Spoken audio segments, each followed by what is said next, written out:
papierový papierík, potom mám tu takýto peračník, ešte jeden peračník, potom tu mám nálepky a potom tu mám takéto, tu som dostala, keď som bola chorá od maminy a niečo si teraz ukážem.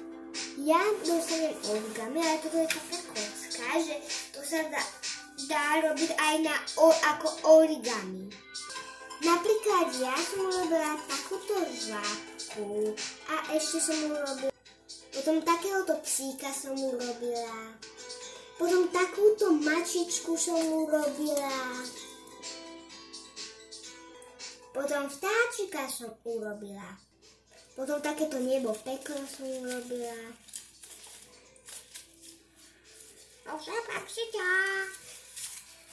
A teraz si niečo spolu poskladáme.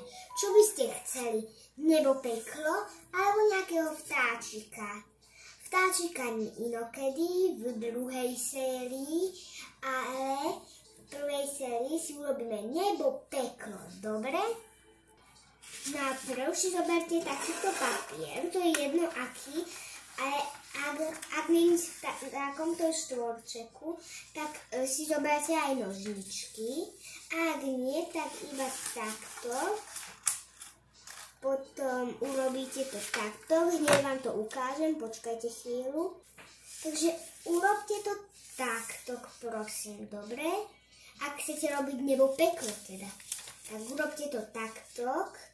Ak to chcete mať pekné, dobre, veľmi dobre, tak to urobte presne to, ako vy chcete. Dobre? Teraz to urobte takto.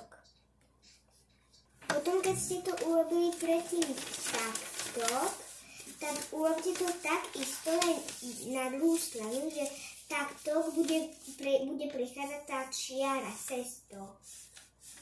Tu, cez toto bude, cez toto, jak je ten trojuholník, že tu bude taká čiara. Vidíte tú čiaru. A to sa tak zohýna takto vlastne. Potom to urobte takto. Nechám vám chvíľu aj čas. Potom zase takto. Potom zase takto.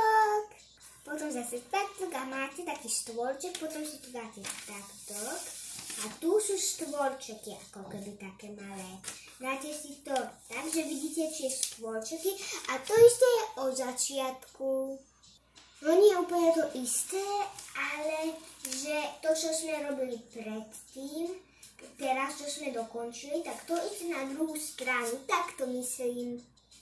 A potom, keď to tak máte, tak aby ste si to vedeli urobiť, tak tuto, jak je táto čiara, tak si to dáte a potom takisto na tú druhú. Keď to máte takto, tak to otvoríte, potom na druhú stranu to urobíte. Potom takisto sem, ale na tú druhú stranu. A potom tuto sa vám to tak ľahne ako keby. Musíte to takto nejako urobiť. To je ale troška. Takto to urobíte potom tak. Takto nejako. A my sme mali hotové nebo peklo. Tak čaute.